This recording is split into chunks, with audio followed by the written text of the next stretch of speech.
जय श्री कृष्ण। आप सभी को मकर संक्रांति 2026 की ढेरों शुभकामनाएं। प्रिय दर्शकों, मकर संक्रांति आने को है। आज के इस वीडियो में आप जानेंगे कि मकर संक्रांति पर वो कौन सी 7 वस्तुएं हैं जिन्हें यदि आप दान करते हैं तो अनंत पुण्य की प्राप्ति होती है। ये सौभाग्य की दायक होती है। मकर संक्रांति पर इनका दान महादान कहा जाता है और इनका दान करने से मनुष्य का कल्याण होता है। इन वस्तुओं का दान जब आप मकर संक्रांति के विशेष दिन शुभ मुहूर्त में करते हैं तो इससे उत्तम पुण्यों की प्राप्ति होती है और उन पुण्यों के फल से आपके जीवन के संकटों का नाश होता है, आपके जीवन की परेशानियां दूर होती हैं, धन लक्ष्मी की प्राप्ति होती है, साथ ही आपके सौभाग्य की जागृति होती है, आपका सौभाग्य जागृत होता है। यही कारण है कि पुण्य प्राप्त करने के लिए और पर्व लेने के लिए ही मकर संक्रांति पर ये वस्तुएं विशेष रूप से दान करने के लिए कही गई है। तो इन वस्तुओं के बारे में आपको बताएंगे विस्तार से कि कौन सी वो वस्तुएं हैं जिनको विशेष रूप से दान करना। 7 वस्तुएं क्यों महत्व रखती हैं शास्त्रों के अनुसार मकर संक्रांति पर, तो जानकारी आरंभ करते हैं। आपसे निवेदन है कि ये वीडियो यदि थोड़ा सा भी उपयोगी लगे तो कृपया एक बार लाइक अवश्य कर दीजिएगा और जितना हो सके शेयर कीजिएगा। बात को अल्पान, क्योंकि ऐसी जानकारियां सभी तक पहुंचनी चाहिए जिससे कि सभी लोग सही जानकारी प्राप्त करके लाभ प्राप्त कर पाएं और अपने पुण्यों को बढ़ा पाएं। और जब आप इस प्रकार की जानकारियां दूसरों तक पहुंचाते हैं तो भगवान नारायण कहते हैं कि उनके निमित्त किए जाने वाले दान पुण्य जितना आपके द्वारा पहुंचाया जाएगा, उस जानकारी को प्रसारित किया जाएगा, उतना पुण्य फल प्राप्त होगा। तो जितना हो सके इसे शेयर कीजिएगा। मकर संक्रांति पर्व फल प्राप्त करने के लिए कमेंट बॉक्स में अवश्य लिखिएगा ओम नमो भगवते वासुदेवाय। और यह दिन सूर्य देव की उपासना का बड़ा दिन है। सूर्य की कृपा यदि प्राप्त करते रहना चाहते हैं कि आपका आभा मंडल बड़ा ही ज्वलंत रहे, अर्थात प्रकाशित रहे, आपके चेहरे पर तेज और आप सदा प्रभुत्व बना के रखें, जहां जाए वहां छा जाए, तो उसके लिए आपको सूर्यदेव की आराधना करनी चाहिए। तो कमेंट बॉक्स में अवश्य न्यूज 18 के कर्मी करने तो सरकार में कर्मी के लिए परिवाद कर्मी लिखिएगा। जय सूर्यदेव। आप देख रहे हैं सनातन धर्म का संसार ज्योतिष संस्थान का प्रतिष्ठित यूट्यूब चैनल सनातन धर्म का संसार धार्मिक। हम यहाँ पर सभी व्रत और त्योहारों की सही शास्त्रीय जानकारी प्रदान करते हैं। ज्योतिष शास्त्र और पंचांग के आधार पर आपको बताते हैं कौन सी तिथि कब है, व्रत आदि कब करना है, क्या विधि है, क्या नियम है और क्या गलती आपको नहीं करनी है। यदि आप सभी व्रत और त्योहारों की सही शास्त्रीय जानकारी पाते रहना चाहते हैं तो कृपया चैनल को सब्सक्राइब कीजिए और बेल आइकन को प्रेस कीजिए। आइए प्रिय दर्शकों, अब हम जानकारी आरंभ करते हैं। बात करते हैं वो कौन सी महादान है जो आपको महापुण्य दिलाएंगे, वो कौन सी पुण्यदायी वस्तुएं हैं जो आती बड़ी सस्ती हैं परंतु मकर संक्रांति पर वो महापुण्य प्रदान करती हैं। साथ ही दान कब करना है, आदि कैसे रहेगा और कैसे दान किया जाना चाहिए, हाथ कैसे फेरा जाता है या संकल्प आदि कैसे किया जाता है। प्रिय दर्शकों, मकर संक्रांति भारतवर्ष और सनातन धर्म को मानने वालों के लिए सबसे अधिक पुण्यदायी तिथि कही गई है। यह वो दिन होता है जब पूरे भारतवर्ष में यह उत्सव बड़े धूमधाम से मनाया जाता है। इसके नाम अनेक हैं। कुछ लोग इसे मकर संक्रांति कहते हैं। इसका कारण यह मकर संक्रांति कही जाती है क्योंकि इस दिन सूर्यदेव अपना राष्ट्रीय करते हैं और धनु राशि से निकलकर मकर राशि में प्रवेश करते हैं, तो यह मकर की संक्रांति कहलाती है। कुछ लोग इसे उत्तरायण के नाम से जानते हैं। उत्तरायण क्यों? क्योंकि इस दिन सूर्यदेव दक्षिण से उत्तर की ओर चलना आरंभ करते हैं। अभी दक्षिणायण चल रहा है, अर्थात जब सूर्यदेव उत्तर से दक्षिण की ओर गमन करते हैं वह दक्षिणायण के 6 महीने होते हैं। जब दक्षिणायण से उत्तर की ओर गमन करना आरंभ करते हैं तो वो उत्तरायण का समय होता। आज से उत्तर की ओर सूर्यदेव आना आरंभ करेंगे, इसीलिए अब समय परिवर्तन होने लगेगा। दिन धीरे धीरे बड़े होने लगेंगे, रात्रि छोटी होने लगेगी, समय लगता है, लेकिन धीरे धीरे आज ही के दिन से इसमें परिवर्तन आता है क्योंकि सूर्यदेव उत्तर की ओर आते हैं। इसको उत्तरायण के नाम से जाना जाता है। इस दिन को खिचड़ी के नाम से भी जाना जाता है, इसे खिचड़ी कहते हैं। इसी कारण से इस दिन पर खिचड़ी दान करने की बड़ी महिमा है। अन्य प्रदेशों में भी इसे भिन्न भिन्न नामों से जाना जाता है। पर कुल मिला के ये दिन सबसे अधिक महत्वपूर्ण है दान पुण्य के लिए और नियम धारण करने के लिए। इस दिन पर जो दान देते हैं, ना तो कुछ दान ऐसे हैं जो इस दिन के लिए बने हैं और वो इतना पुण्य दे देते हैं आपको कि आपके सभी पापों का नाश हो जाता है। और पुण्य क्यों आवश्यक है? आपके जीवन में यदि आपको धन चाहिए, ऐश्वर्य चाहिए, आप चाहते हैं आपका जीवन उत्तम रहे, आपके जीवन से संकटों का नाश हो, तो आपको पुण्य अर्जित करने पड़ेंगे। जब आपके पुण्य अर्जित होते हैं, पुण्य प्रभाव बढ़ जाता है ना, तो आपका पाप का जो घड़ा है वो कम होने लगता है। उसके परिणाम स्वरूप ही आपका जीवन परिवर्तित होता है। तो प्रिय दर्शकों, ये पुण्य अर्जित करने के लिए सबसे महत्वपूर्ण वस्तु जो बताई गई है ना इस दिन पर दान करने के लिए, वो है खिचड़ी। खिचड़ी का दान करना चाहिए। खिचड़ी का दान जब आप करते हैं तो उसे महापुण्य की प्राप्ति होती है, ये शास्त्र कहते हैं। अब वो प्रश्न ये आएगा कि पंडित जी, खिचड़ी में क्या होना चाहिए, खिचड़ी कितनी होनी चाहिए? तो खिचड़ी जो है ना, उसमें दो वस्तुएं होनी आवश्यक है। एक तो दूसरा मूंग की दाल। मूंग की दाल ही विशेष रूप से इस दान की जो खिचड़ी होती है ना, इसमें कही गई है। और तीसरी जो वस्तु है वो है काले तिल। वो बहुत अधिक ना डाले, क्योंकि काले तिल जो है इसमें खाने में स्वाद खराब करते हैं कई बार। तो काले तिल बहुत थोड़े से डाल दीजिएगा, शगुन के नाम के डाल दीजिएगा, फॉर्मेलिटी के लिए जो डाला जाता है कि हाँ भाई 3 चीजों की खिचड़ी हो गई।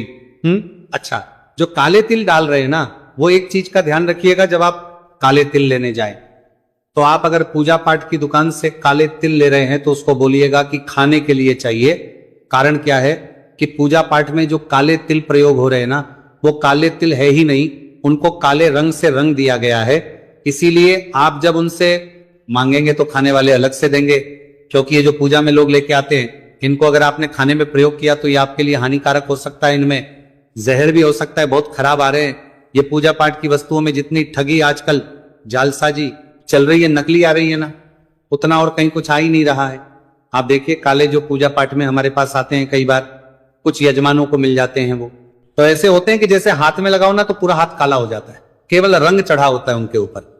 तो ध्यान से खाने पीने की वस्तु पे ध्यान दीजिएगा और काले तिल खाने वाले ही लाइएगा। और वो खिचड़ी बनाई, खिचड़ी कितनी दान करनी है? खिचड़ी आपको सवाया दान करनी चाहिए। सवाया कितना? आपकी सामर्थ्य के अनुसार सवाया। आप चाहें तो 125 ग्राम कर सकते हैं, आप चाहें तो 1.25 किलो कर सकते हैं, 5.25 कर सकते हैं, जितना भी चाहे कर सकते हैं। उसमें 1.25 अवश्य लगवाइएगा और उसको दान करना है। अब ये वस्तुएं दान कैसे करनी है, ये मैं एक बार आपको अंत में बता दूंगा। एक साथी की आपको कैसे हाथ फेरना है, कैसे संकल्प करना है, ये मैं आपको इकट्ठा ही बता दूंगा। मैं अगली वस्तु की ओर बढ़ता हूं कि अगली दूसरी वस्तु क्या है प्रिय दर्शकों। दूसरी वस्तु जो है जिसे मकर संक्रांति पर आपको दान करना चाहिए, वो है तिल। और साथ के साथ मैं यहां पर आपको तीसरी वस्तु भी बता दूं तो वो आती है गुड़। तिल संक्रांति के नाम से भी जाना जाता है कुछ प्रदेशों में। इस दिन पर तिल दान करने का बड़ा महत्व है, लेकिन बात आती है कौन से तिल। यहां जो तिल प्रयोग होंगे वो सफेद तिल प्रयोग होंगे। सफेद तिल का दान कहा गया है और साथ में गुड़। तो आप गुड़ और तिल अलग से दान कर सकते हैं, या फिर आप गुड़ और तिल के बना के लड्डू दान कर सकते हैं। गुड़ और तिल के जो लड्डू हैं वो बने बनाए भी आते हैं, या आप स्वयं और वो दान दीजिए, इसका फल बहुत अधिक है। महापुण्य कहा गया है इसका। संक्रांति पर कहते हैं कि जो कोई इस दिन पर तिल और गुड़ दान करता है उसके सभी पापों का नाश होता है और उसके जीवन का उद्धार होता है। इस दान का सीधा संबंध सूर्यदेव से भी है। जब आप ये 2 वस्तुएं दान करते हैं ना, तो उससे आपके सूर्यदेव जो है ना, वो उनका कुंडली में उत्तम होता है। यदि मान लीजिए किसी की कुंडली में सूर्यदेव अनुचित स्थान पर बैठे हैं, हानिकारक स्थान पर हैं, और जब आप ये दान करेंगे तो उससे उनका प्रभाव कम होगा, वो आपको हानि की जगह लाभ देने लगेंगे। इसलिए भी आपको इस दिन पर तिल और गुड़ का दान करना चाहिए। आप तिल और गुड़ का दान करें, चाहे तिल गुड़ के बने हुए लड्डुओं का दान। प्रिय दर्शकों, दान के विषय में एक और बात कि आपको दान जो करते हैं ये प्रयोग कहां आते हैं। देखिए, जब दान हम कर रहे हैं ना, ये दान एक तो जब हम पृथ्वी पर हैं तो हमारे जो दिन हैं वो समाप्त होते हैं। इनके पुण्य के प्रभाव से ही अच्छे दिन हमारे आते हैं। दिनों का परिवर्तन केवल हमारे इस कर्म से ही होता है कि हम कर्म क्या कर रहे हैं, किस प्रकार के कर्म कर रहे हैं। इस प्रकार के दान अगर आप करते हैं तो आपके दिन परिवर्तित होते हैं, बुरे दिन से अच्छे दिन अवश्य आते हैं।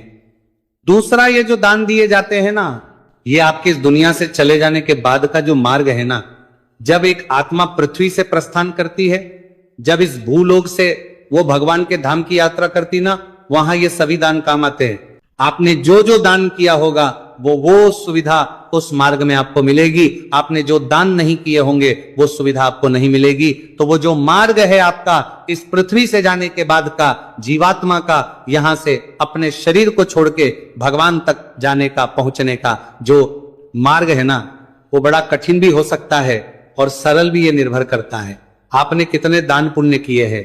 ये जो दान पुण्य करते हैं ये तब आपको बहुत काम आते हैं। जब तक है तब तक जीवन को अच्छा बनाने के लिए इनको कीजिए, और जब आप चले जाएंगे उसके बाद आपका मार्ग सुगम हो। ये सभी सुविधाएं, सभी वस्तुएं आपको सुख के रूप में रास्ते में मिले, इसके लिए भी इन वस्तुओं का दान आपको करना चाहिए। तो अगली चौथी वस्तु की ओर बढ़ते हैं। चौथी जो महत्वपूर्ण वस्तु है वो है वस्त्र। आपको वस्त्र दान करने चाहिए। वस्त्र कौन से? ऊनी वस्त्र दान करने चाहिए, गर्म कपड़े दान करने चाहिए। ऊनी वस्त्र, गर्म कपड़ों का दान कहा गया है, बड़ा ही कल्याणकारी कहा गया है। इसीलिए जितना हो सके आप ऊनी गर्म कपड़े दान कीजिए, आप कंबल दान कीजिए, स्वेटर दान कर सकते हैं। इनका पुण्य फल अधिक है, क्योंकि ये जो समय है ना, ये शीत छतु का समय है। जब आप इस प्रकार के दान देते हैं तो उससे जिसको आप दान दे रहे हैं उसको लाभ, उस शीत ठू से उसका बचाव होता है। इसीलिए आपको अवश्य ही ये दान करना चाहिए। इसका प्रभाव सूर्यदेव पर भी है। जब आप वस्तुएं दान करते हैं, ये आप ऊनी वस्त्र दान करते हैं, उससे भी आपका सूर्य जो है वो मार्ग ही होता है। ठीक है, इसीलिए आपको ऊनी वस्त्र दान करने चाहिए। आप बात आती है जी दान करना किसे चाहिए। देखिए, एक दान तो अवश्य ही आपको ब्राह्मण को करना चाहिए। ये बड़ा आवश्यक है, क्योंकि ब्राह्मण को जो दान देते हैं उससे आपको उनका पुण्य प्राप्त होता है। इसके अतिरिक्त बाकी जो दान है आप गरीबों को दे सकते हैं, गरीबों की सहायता के रूप में कर सकते हैं। उससे आपको उनकी दुआएं और आशीर्वाद दोनों मिलता है। परंतु कि जब आप ब्राह्मण को दान दे तो सुयोग्य ब्राह्मण को ही दान देना चाहिए। ऐसा नहीं कि आपके दान का अनुचित उपयोग हो कहीं। तो जो भी योग्य ब्राह्मण है, वेद पाठी ब्राह्मण है, पूजा पाठ करता है, कर्म कांड करता है, ऐसे ब्राह्मण को आप दान दीजिएगा। और जो कंबल है वो आप बहुत सारी ऐसे स्थान है जहां पर दे सकते हैं। अगर आप हमारे माध्यम से भी देना चाहें तो बहुत सी ऐसी एनजीओ हैं, बड़ी एनजीओ, जिनके साथ हम जुड़े हैं और प्रत्येक वर्ष हम भिजवाते भी हैं। कुछ एक है जिन पर हम के साथ हम जुड़े हुए हैं, तो आप भेज सकते हैं। तो आप दान दीजिएगा गर्म कपड़े। इसमें एक उपाय और बताता हूं आपको। आप अगर काले कंबल किसी भी अंगहीन व्यक्ति को दान देते हैं, अंगहीन व्यक्ति को, तो आप काले कंबल दान दीजिए। अंगहीन व्यक्ति को राहु के लिए, अगर आपकी कुंडली में कहीं गलती से राहु जो है वो गलत है, राहु आपको परेशान कर रहा है, तो आप काले कंबल किसी भी अंगहीन व्यक्ति को दान दीजिए। ध्यान दीजिएगा, ये जो कपड़े दान देंगे, कंबल दान देंगे, ये कटे फट्टे नहीं होने चाहिए, पुराने नहीं होने चाहिए, आपके पहने हुए नहीं होने चाहिए। इसका सदा आप ध्यान रखिएगा। वो जो पहने हुए वस्त्र आप किसी गरीब को दे दो वो अलग है। जो संक्रांत के ये जो विशेष दान हम बता रहे हैं ना, इसमें आप पुराने वस्त्र, पहने हुए वस्त्र नहीं दे सकते हैं। इसका ध्यान रखिएगा। अब बात करते हैं और बढ़ते हैं अगली वस्तु की। और हमारी जो अगली वस्तु है बड़ी महत्वपूर्ण है, वो है सप्तधान। सतंजा भी कहा जाता है इसको। सप्तधान का जो दान है मकर संक्रांति पर, वो धन लक्ष्मी देने वाला है। जब आप सतनजा या सप्तधान दान करेंगे तो इससे आप घर में माता लक्ष्मी के आगमन का मार्ग प्रशस्त होता है, मां लक्ष्मी प्रसन्न होती है, उनका आशीर्वाद प्राप्त होता है और आपको कभी धन धान्य की कमी नहीं रहती। अब आपके मन में प्रश्न आ रहा होगा, पंडित जी सतनाजे में कौन कौन से अनाज लेने चाहिए? तो प्रिय दर्शकों, सतनाजे में शुरुआत हम करते हैं गेहूं से। पहला अनाज गेहूं हो गया, सभी जगह उपलब्ध है। दूसरा अनाज आप चावल ले सकते हैं। एक बात का ध्यान रखिएगा कि जो आप चावल लेंगे ना, वो साबुत होने चाहिए, टुकड़ी वाला नहीं, टूटा हुआ चावल नहीं। खिचड़ी में वाला चावल चलेगा, लेकिन यहां सतनेजे में जो दान कर रहे हैं ना, वो साबुत चावल आपने लेने हैं। तो गेहूं चावल तीसरा अनाज आप ले सकते हैं। जौ जो बड़ा ही महत्वपूर्ण अनाज है, शास्त्र कहते हैं कि पृथ्वी पर पैदा होने वाला सबसे पहला अगर कोई अनाज था तो वो जौ था। इसीलिए पूजा में भी सदा इसका प्रयोग होता है। तो जौ का आपको सतंजे में प्रयोग करना चाहिए। चौथा अनाज आप कौन सा देंगे? चौथे अनाज के रूप में आप काली उड़द ले सकते हैं। काली उड़द ना, हरी मूंग की दाल ले सकते हैं। जो भी दाल आप यहां पे लेंगे, सत्यनाथ जी में वो साबुत लेनी है, इसका ध्यान रखना है। साबुत दाल 7 साबुत अनाज आते हैं। इसमें सत्यजी में 5वें अनाज के रूप में आप चना ले सकते हैं। चना बड़ा उपयोगी है, बहुत उत्तम है दान के लिए, इसका पुण्य फल बहुत अधिक कहा गया है। छठा अनाज आप सोयाबीन ले सकते हैं, सोयाबीन ना हो तो आप राजमा ले सकते हैं, मटर ले सकते हैं। और बात करते हैं 7वें अनाज की। 7वां अनाज आप बाजरा लीजिएगा। ये जो थतु शीत, थतु इसमें बाजरे का बड़ा महत्व होता है, तो बाजरे का दान आपको अवश्य ही शतरंजे में करना है, क्योंकि यह शीत ऋतु में खाया जाने वाला एकमात्र मोटा अनाज है जो महत्वपूर्ण है। यह गर्मी पैदा करता है, इसीलिए शीत ऋतु में विशेष रूप से खाया जाता है। तो आपने बाजरा शामिल करना है। इस प्रकार से आपने ये 7 अनाज है जिनका दान करना है। अब बात आएगी जी क्या करना है, कहां करना है। देखिए ये सतरजा आप चींटियों को दान कर सकते हैं। जब चींटियों को डाला जाएगा तो उसमें थोड़ा पूरा मिला लीजिएगा। अन्यथा उत्तम यह है कि आप ये पक्षियों को दान कीजिए या ब्राह्मण को दान कीजिए। जब आप ये धन दान करेंगे तो आपको कभी भी धन धान्य की कमी नहीं रहेगी। इसके लिए बड़ा कल्याणकारी दान है। अगली वस्तु जो आप दान कर सकते हैं संक्रांति पर वो है घी। गाय का घी मकर संक्रांति पर अनंत पुण्य देने वाला है। यदि संभव है तो आप गाय का घी इस मकर संक्रांति पर लेकर आइए और दान कीजिए। पुराण कहते हैं कि यदि कोई मनुष्य मकर संक्रांति पर गाय का घी दान करता है तो रोग सदा उससे दूर रहते हैं, वह सदा निरोगी रहता है, बीमारियों से बचा रहता है। इसीलिए आप इस मकर संक्रांति पर घी का दान कीजिएगा। अब हम बात करते हैं 7वें दान की। जो अंतिम दान भी है वो दान है नमक। नमक का दान यदि आप मकर संक्रांति पर करते हैं तो इससे बुरी नजरों से आपकी रक्षा होती है। बुरी नजर के साथ साथ ये नेगेटिव एनर्जी से बचाता है। आपकी जो बालाएं हैं वो सारी उतर जाती हैं और ये पुण्य की प्राप्ति कराता है। इसीलिए आपको नमक दान करना चाहिए। नमक का दान जब आप करेंगे तो इससे आपके रोजगार में वृद्धि होगी, कोई बाधा नहीं आएगी। आपके यदि कलह क्लेश है ना तो वह दूर होगा। आपके घर पर यदि किसी की नजर लगी है तो वह उतर जाएगा, कोई दोष है तो वह दूर हो जाएगा। इसीलिए नमक का दान कहा जाता है। तो ये 7 वस्तुएं हैं जो मकर संक्रांति पर आपको अनंत पुण्य महापुण्य दे सकती हैं। अब बात आती है जी इनको दान करना कैसे है। देखिए दान करने के लिए इन सभी वस्तुओं को, जो भी वस्तुएं आप दान कर रहे हैं उसको एक उच्च स्थान पर रखना है। तो एक लोटा लीजिए। पहले लोटे में पहले थोड़ा गंगा जल भरिए। गंगा जल भर के उसमें थोड़ा शुद्ध जल भर लीजिए। फिर जहां पे इन वस्तुओं है ना उस स्थान को शुद्ध करने के लिए वहां गंगा जल की छींटे दे लीजिए। गंगा जल की छींटे देने के बाद जो वस्तुएं आपने दान करनी है ना उन वस्तुओं को वहां पे रखिए। उन सभी वस्तुओं पर आपको दक्षिणा अवश्य रखनी है। दक्षिणा चाहे आप 10 रुपए रखे, 5 रुपए रखे, 11 रुपए रखे, 21 रुपए रखे, 100 रखे, 500 रखे, ये आपकी अपनी सामर्थ्य के अनुसार है। कुछ ना कुछ द्रव्य अवश्य रखना है उस पे। वस्तुएं आप जितनी भी लेना चाहें उतनी ले सकते हैं। जितनी भी आप देना चाहें, कंबल कितने देने हैं, बाकी अन्य वस्तुएं कितनी कितनी, जितनी भी आप देना क्वांटिटी में उतनी ले सकते हैं। मैंने आपको बता दिया है कि किस अनुसार दान किया जाता है। तो उनको रखने के बाद अपने सीधे हाथ में जल लीजिए। 1 रुपए का सिक्का दक्षिणा के रूप में कम से कम रखिए। अक्षत और पुष्प है तो वो भी हाथ में लीजिए और 3 बार बोलिए श्री विष्णु ओम, श्री विष्णु ओम, श्री विष्णु।